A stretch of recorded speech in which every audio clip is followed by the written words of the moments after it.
Bonjour, bienvenue aux entrevues d'inspiration. Je suis aujourd'hui avec Stéphanie Milo. Bonjour Stéphanie. Salut! Je suis toujours comme un enfant émerveillé dès que je vois quelqu'un que j'admire, que je regarde depuis si longtemps. C'est tellement drôle. Ça me fait plaisir d'être là. Ben, écoute, merci de me recevoir en tout cas. Stéphanie, la première chose qui me vient, c'est le développement personnel. Qu'est-ce qui a fait? Est-ce qu'il y a eu un point de bascule ou est-ce que tu es tombé dans la soupe un peu comme Obélix dans le développement personnel? Qu'est-ce qui a fait que tu as choisi cette voie-là? Ouais.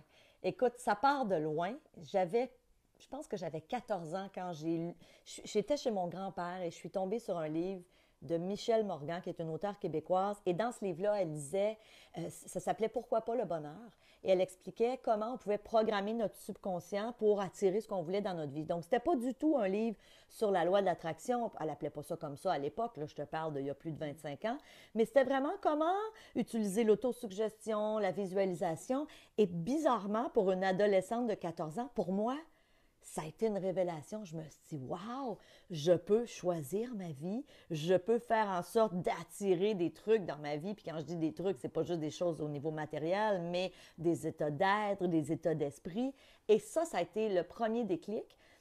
Et à partir de ce livre-là, j'ai continué à lire en développement personnel. Bon, évidemment, là, pas longtemps après, j'ai découvert le livre de Napoléon Hill, Réfléchissez, devenez riche. Après ça, La magie de voir grand. Je suis ensuite tombée sur Anthony Robbins. Oui. Donc là, j'étais, je te dirais, presque début vingtaine.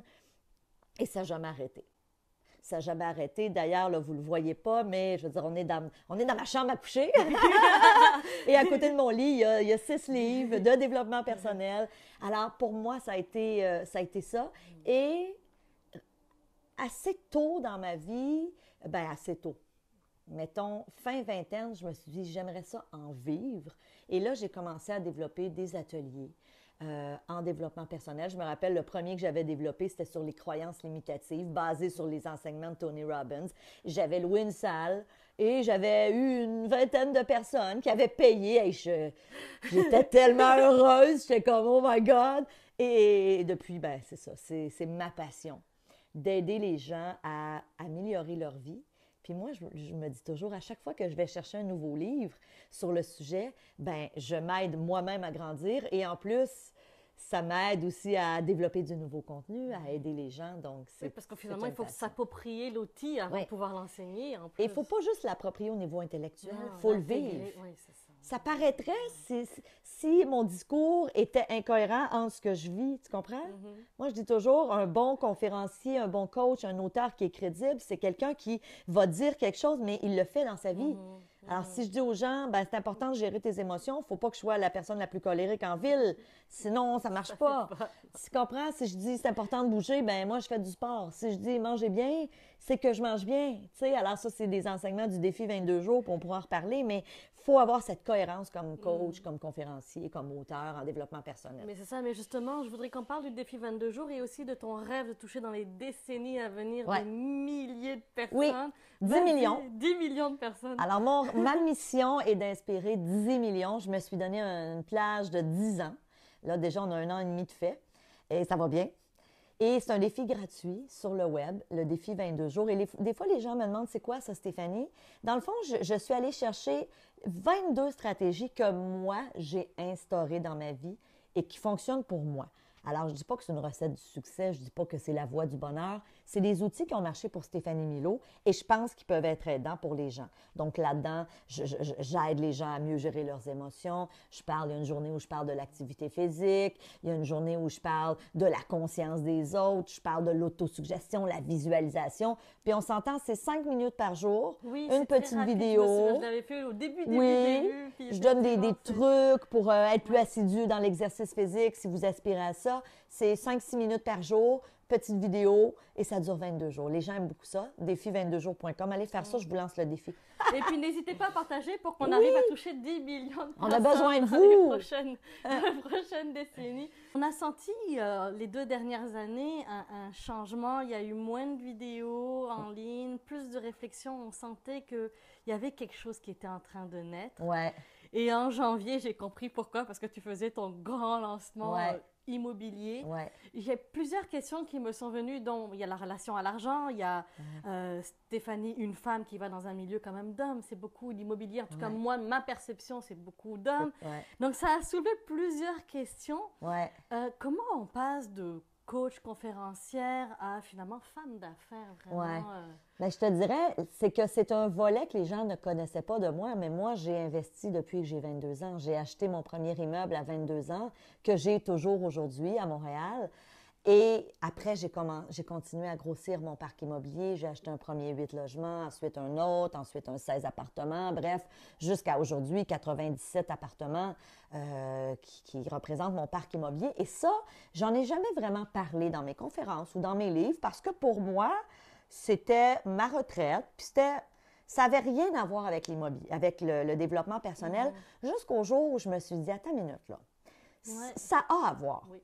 L'indépendance financière, pour moi, c'est une des voies qui nous amène à être plus libres comme individus, à faire des meilleurs, à être libre de choisir nos clients, de choisir avec qui on a envie de travailler, de choisir nos heures de travail, de choisir quand on prend nos vacances. Et pour moi, la liberté financière que j'ai atteint, je me dis, c'est un privilège et je pense que ça fait partie de l'équation de dire, mieux je gagne ma vie et on s'entend, là, je veux le dire, ça n'a rien à voir avec... parce que souvent, les gens vont dire « Ah, gagner de l'argent, c'est pas très noble comme... Oui, mais il y a beaucoup de croyances attachées à l'argent. Oui, puis heureusement, moi, j'ai jamais adhéré à ces croyances-là, mais la réalité, c'est que, disons-nous les vraies choses, à la limite, plus vous allez bien gagner votre vie, plus vous êtes en mesure de redonner à des causes qui vous interpellent, oui, faire des choix aussi dans votre vie personnelle, d'avoir peut-être une plus belle qualité de vie, si vous avez des enfants, de leur permettre peut-être d'aller dans de meilleures écoles. Il y a tout ça, mais ne serait-ce que pour dire, je vais être capable de redonner. Tu comprends? Il y a 3 jours, je suis allée au YMCA où je m'entraîne et je suis allée voir la directrice puis j'ai dit, regarde, moi, j'aimerais redonner à ma communauté. Donc, j'offre de faire des ateliers gratuitement pour aider les gens à gérer leurs émotions. Bien, évidemment, Zara, si je devais travailler 50 heures semaine pour être capable de joindre les deux bouts et payer mes factures, j'aurais pas le temps de le faire. Donc, redonner financièrement, redonner en temps, c'est ça que ça nous amène, la liberté financière. Donc, pourquoi pas? Et quand j'ai eu ce déclic-là, j'ai dit, OK, oui, j'accepte aujourd'hui de partager cette expertise-là en immobilier, que j'ai cette crédibilité et aussi le fait que je suis une femme. Parce que tellement de femmes, depuis que j'ai lancé le programme, m'ont écrit en me disant, mais enfin, on a quelqu'un à qui on peut s'identifier, tu comprends? Et il y a la confiance qu'on a créée avec toi aussi. Ce que tu dis, enfin moi je l'ai suivi ton lancement, ce que tu dis c'est waouh, j'ai acheté les livres, j'ai commencé à lire, mais définitivement, on sent que il y a quelque chose. Et c'est ma passion aussi. C'est juste que j'en parlais pas. Mais moi là, je fais souvent des blagues en disant les week-ends quand j'ai rien à faire, je vais visiter des maisons modèles juste pour le plaisir. Tu comprends? J'aime la brique. C'est drôle à dire, mais j'ai toujours été passionnée. J'étais jeune, je faisais des plans de maison. Alors c'est vraiment une autre passion qu'aujourd'hui les gens découvrent. Ceux qui me suivent, il y en a qui me suivent depuis 15 ans, mais qui a toujours été là. Alors, c'est... Et le côté femme d'affaires, je l'ai toujours eu. Moi, j'ai des souvenirs... Entrepreneur dans l'âme. Écoute, moi, j'étais jeune, là. Je pense que j'avais 6 ans et j'étais partie de la maison avec un paquet de jouets que j'avais vendus. Et quand j'étais revenue à la maison avec les sous, ma mère n'était pas contente parce que j'avais pas autant la bosse des affaires qu'aujourd'hui. Et j'avais pas vendu mes jouets assez cher, tu comprends? De toute façon, j'avais pas le droit de les vendre. Mais tout ça pour te dire, tu sais, moi, j'ai parti un lave-auto quand j'étais jeune. J'avais engagé des amis, puis je les payais, puis je me faisais une commission là-dessus. J'ai vendu de la limonade au coin de mon stationnement. Tu sais, j'ai tout fait ça, là. Fait que c'était inné. mais j'ai envie de rebondir là-dessus parce que la semaine dernière, mon fils s'est fait un peu gronder par un des surveillants parce qu'à l'école, il a appris plein de tours de magie. Puis là, pour montrer le truc à l'autre, parce que l'ami voulait savoir, mais c'est quoi le truc? Il dit, mais si tu veux le truc, donne-moi $1, puis je te montrerai le truc. Oh, j'adore! Mais il s'est fait rabrouer forcément par le surveillant. Il est rentré en pleurs. Mon pauvre petit dit, mais Nana, en parlant de mon père, mon père, il travaillait à 4 ans dans le commerce. Il a mon exemple, le pauvre, il ne sait plus, il dit, mais j'ai le droit ou j'ai pas le droit? Je dis, pas à l'école, ailleurs, mais pas à l'école. C'est ça. Mais dans ce temps-là, il faut saluer le geste. Définitivement. Je suis fière de toi. Ceci dit, on va encadrer cette business-là. Exactement. Mais je trouve ça beau. Alors, ton fils a fort probablement de Ah, il y l'entrepreneur. a quelque De chose, en tout l'entrepreneur cas. en lui. Il y a un ingénieur C'est à la beau. maison qui est mon conjoint, mais C'est beau. définitivement, il y a quelque chose. C'est magnifique. C'est magnifique. Je trouve J'ai ça envie de adorable. t'amener, tu sais, sur la relation à l'argent. Hier, je parlais avec Anna Sandrea du sommet de la conscience. Oui, Et j'ai fait une entrevue, on a parlé de la relation à l'argent, puis elle parlait de décision. OK. Tu sais, quand ça va mal, puis qu'on Ouais. est dans... oui. Il n'y a rien qui va, là. Ouais. Tu sais, finalement, il n'y a rien qui va, puis finalement, on tombe malade, on perd notre job. C'est un cercle vicieux. C'est un cercle vicieux, parce que plus on est dans le négatif, plus on s'attire. Ouais. C'est quoi le premier pas? Qu'est-ce que tu conseillerais pour des gens qui sont là-dedans? Ouais. Parce qu'on le sait, là. Moi-même, tu sais, la première, Ouais. je le sais. J'ai les livres, j'ai lu, il y a des choses que je suis capable encore de commencer à attirer, mais il y a encore des choses que Ouais. ça bloque. Dans mon programme sur la loi de l'attraction, j'explique que moi, j'ai lu à peu près tous les auteurs en loi d'attraction depuis. Puis, tu sais, je suis remontée même dans les années 1800. Il y a eu des livres qui ont été écrits. On n'appelait pas ça la loi de l'attraction à l'époque, mais c'est pas d'hier. C'est pas la Rhonda Burns du secret qui a inventé ça, malgré que j'ai beaucoup de respect pour ce qu'elle a fait. C'est une génie du marketing. Puis, je pense que les enseignements qu'on retrouve dans son livre sont très, très bien. Mais je veux dire, elle n'a pas rien inventé. Elle a juste packagé ça de façon marketing, puis ça a été un vrai wow. Mais on parle de ça depuis toujours. C'est une loi, hein, comme la gravité. On ne s'est jamais posé la question sur la gravité. C'est la même chose avec la loi de l'attraction. Et beaucoup d'auteurs, et moi je suis d'accord avec ça, disent la même chose. Quand ça va moins bien, tu as une job comme être humain, c'est de travailler à te sentir émotionnellement mieux. Donc, d'être capable de te remettre dans la gratitude. OK, j'ai pas ça en ce moment, donc peut-être que financièrement en ce moment c'est difficile pour moi, mais voilà tout ce que je peux dire merci à la vie. J'ai la santé, par exemple, j'ai 2 beaux enfants, bon, etc., etc. Donc ça, c'est un élément. Faire des choses aussi qui nous plaisent. Moi, j'ai réalisé que quand j'ai des moins bonnes journées, Dieu merci, ça m'arrive très rarement, mais les fois où ça arrive, parce qu'on est tous des êtres humains, je ne m'acharne pas à vouloir atteindre des résultats. J'arrête et je m'en vais faire quelque chose qui me fait plaisir. Moi, ce qui me fait plaisir, c'est d'aller au spa, c'est d'aller me faire masser, c'est d'aller au gym, c'est d'aller courir. C'est pas obligé d'être des choses qui coûtent cher. Il faut se sentir bien. En loi de l'attraction, c'est ce qu'on explique. On vibre et en fonction du taux vibratoire où on se trouve, on va attirer ou non ce qu'on souhaite dans notre vie. Ensuite, il faut visualiser. Il faut croire aussi. Tu sais, si vous voulez plus d'abondance financière dans votre vie, mais qu'à chaque fois que vous recevez un compte, une facture, vous dites « Ah non, encore des comptes », vous êtes en train de mettre votre focus à la mauvaise place. Et moi, j'ai lu dans un livre un jour, puis je le fais toujours aujourd'hui, quand tu écris un chèque, que ce soit pour payer ta facture d'électricité ou autre chose, écris « Merci ». Merci pourquoi? Dis-toi pas « Ah non, je sors de l'argent ». Merci pour l'électricité que ça me procure. Wow, je suis reconnaissant. Il y en a qui n'en ont pas d'électricité. Donc, plus on est là-dedans, plus on est dans ce type d'émotion, mais bien important d'y croire. Donc, moi, je dis souvent aux gens dans le programme Attraction, si tu te fixes un objectif, mais que selon toi, dans ton fin fond, dans ton fort intérieur, tu n'y crois pas, ça ne fonctionnera pas. Je préfère à ce moment-là que tu te fixes un objectif un petit peu moins ambitieux et que tu y ailles graduellement. Donc, prenons un exemple, la personne qui en ce moment est travailleur autonome, qui fait, je ne sais pas moi, 30 000 ou 30 000 euros par année et qui dit, moi, j'aimerais ça passer à 150 000. Bien, est-ce que si tu écris ça, d'ici la fin de l'année, je gagne 150 000, est-ce que vraiment tu vas le croire? Je ne suis pas certaine. Ben, peut-être que oui, mais si tu n'y crois pas, ça ne fonctionnera pas parce que les énergies que tu vas envoyer ne sont pas alignées avec ce que tu veux. Vas-y avec quelque chose de progressif.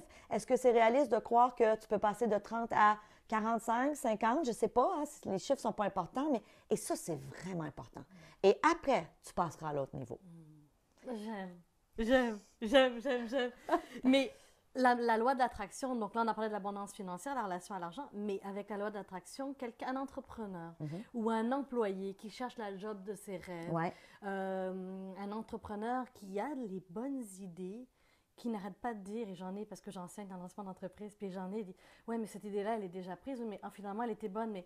Puis c'est toujours des excuses et des excuses et des excuses. La loi d'attraction, quelque part, ben, ça joue un rôle aussi là-dedans, là. Ben, un, il faut arrêter de se donner des excuses. Deux, si l'idée que vous avez, elle existe déjà, ça veut dire que c'est une bonne idée. Surtout si l'entreprise qui le fait déjà a du succès. Hein? Oui. Alors, il y a toujours 2 écoles de pensée. Ça, c'est mon école de pensée à moi. OK, ça existe puis ça marche. ben, il y a sûrement de la place si Pourrais-tu l'améliorer? j'amène quelque chose d'amélioré, si j'amène ma saveur, ma couleur, tu comprends? Pas la première à faire quelque chose, c'est la loi de l'attraction. Pourquoi j'ai du succès? Parce que c'est ma saveur, ma couleur. Il y a des gens qui m'aiment, il y en a qui m'aiment pas, puis bon, ça, c'est d'autres choses, mais tu comprends?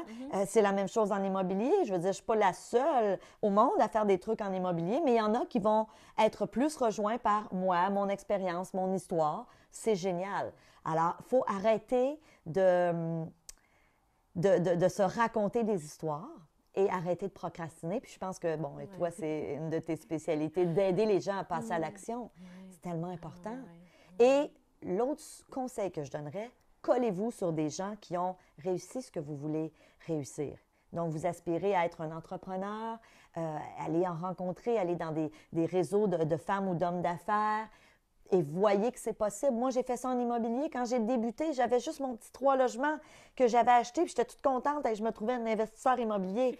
Je suis arrivée dans un club d'investisseurs et j'ai dit, OK, il y en a qui en ont 100 logements. OK, ouais, moi, j'en ai juste 3. Mais ça m'a permis quoi? De croire que, OK, lui a commencé aussi en quelque part et aujourd'hui, il est rendu là. C'est possible. Même chose quand j'ai lancé ma business sur le web. Même chose quand j'ai écrit des livres. Tu sais, il y a toujours un départ et il y a toujours un moment où on a moins d'expérience. C'est ça, la vie. Puis c'est la personne, hein, parce qu'on achète avec qui, finalement? On n'achète pas le produit. On achète la On personne. achète la personne. Tellement. C'est qui tu es qu'on aime.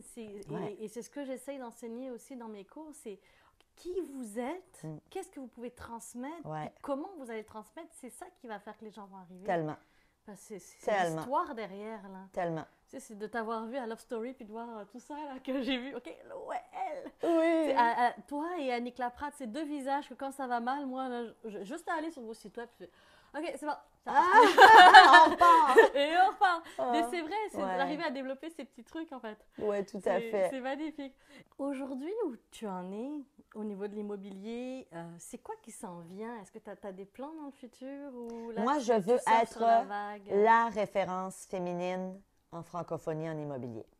C'est l'objectif que je me suis donné. Donc, je m'étais donné il y a 1 an et demi d'atteindre 10 millions de personnes via Mastef Télé, via mes enseignements que je donne. Mastef Télé, il y a une portion qui est gratuite. Donc, il y a des gens, écoute, aujourd'hui qui nous écrivent d'Afrique, de Tunisie. J'étais à un événement d'Anthony Robbins il y a 2 mois aux États-Unis et on est 5000 personnes. Il y a un gars qui m'arrête, il me prend le bras, il me dit « Stéphanie Milot ». Fait que je dis oui, c'est moi. Puis là, premièrement, il s'adresse à moi en français, alors qu'on est 5000 personnes, puis c'est tout en anglais. Hein, c'est la plupart des Américains. Il me dit, je te suis. Fait que là, je regarde son badge, puis je vois son nom. Il venait de la Tunisie. Il dit, moi, je te suis. Je réfère toutes les femmes que je coach à toi. Je me disais, waouh, la beauté du web, c'est incroyable. Waouh, là, tu sais. Alors, je me suis donné cet objectif-là il y a 1 an et demi en développement personnel d'atteindre 10 millions de personnes. En immobilier, je veux être pas une référence, la référence féminine dans le monde francophone, évidemment, parce que j'ai aucune intention de traduire mes trucs. Pour moi, le marché francophone est assez grand. On a assez c'est un assez grand terrain de jeu pour que je m'amuse beaucoup. Fait que ça, c'est professionnellement. Personnellement, bien évidemment, c'est de continuer à être la meilleure personne, la meilleure mère. Moi, j'ai un petit garçon de 8 ans. La meilleure épouse. Je suis nouvellement mariée depuis 1 an. Ça fait 15 ans qu'on est ensemble, là, mais on s'est mariés l'an dernier. La meilleure amie, la meilleure fille pour mes parents. Donc, je continue toujours à travailler sur moi-même. Et elle continue à faire des visualisations parce que là, est-ce que je ne sais pas si on a le droit, là? Oui. Mais vas-y. C'est toute une primeur, là. Oui, parce que là, écoute, je l'ai en primeur. Ça fait même pas 24 heures. Mais ça fait 2 ans que je visualisais. Dans le fond, il y a 2 ans, j'ai réalisé qu'un nouveau complexe dans la ville où j'habite se construisait, des condominiums, et je me suis dit, c'est là que je veux aller vivre. Et ça fait 2 ans. Puis, évidemment, bon, il y avait les coûts reliés à ça parce que c'est quand même des coûts élevés. Et non seulement ça, je voulais une unité en particulier. Bref, ça fait 2 ans. J'avais même changé mon parcours où je fais mon jogging pour aller passer devant. Ton mari m'a dit que tu faisais du kayak. OK, j'y vais en kayak. J'y allais en jogging. À chaque fois que tu rentres pour rentrer à la maison, tu t'arrêtais là-bas. Oui. Enfin, écoute, c'est ça. Depuis 2 ans, donc depuis 2 fois 365 jours, j'ai dû y aller au moins à tous les jours et des fois 2 fois par jour parce que des fois, j'allais voir le soleil où il était rendu. Et là, l'immeuble se construisait. Il n'est pas encore terminé, Mais on a signé hier. Donc là, au moment où vous nous écoutez, là, ça peut faire quelques jours ou quelques mois, dépendamment. Mais on a signé hier, officiellement. On est propriétaire d'un condo dans cet immeuble-là. Et c'est vraiment un rêve parce que je l'ai visualisé. Puis au départ, mon mari ne voulait pas aller là. En tout cas, il y a eu plein de détours pour 2 ans après arriver là. Écoute, je l'avais encadré. C'est vraiment spécial, là, tu sais. Même, j'étais gênée des fois de passer devant parce qu'il fallait que je passe devant le bureau des ventes et je me disais, la vendeuse va se dire, elle a vraiment un problème mental, cette personne-là, de venir aussi souvent. C'est vrai. Tu sais, c'est comme... Ou elle le veut vraiment, je vais augmenter les prix. C'est ça. Donc, c'est vraiment une belle histoire. Puis oui, je vais l'utiliser en conférence, mais tu vois, tu as la primeur. Tu as la primeur parce que je ne l'ai jamais même rencontré parce que ça vient de se signer hier. Ben, merci infiniment pour tout ce que tu viens de nous offrir. C'est un plaisir, puis je te souhaite à toi et à toutes les personnes qui te suivent énormément de succès. Tu as une belle énergie et je sais que tu aides les gens qui te suivent. Merci. Merci, puis allez faire le défi 22 jours, défi22jours.com, c'est gratuit, on se revoit dans la vidéo. Salut! Bye les amis, n'oubliez pas de partager, c'est comme ça qu'on touche le maximum de monde. Allez sur Facebook, partagez sur YouTube, Twitter, LinkedIn, peu importe le réseau social, ça va nous faire plaisir. Ciao! Salut!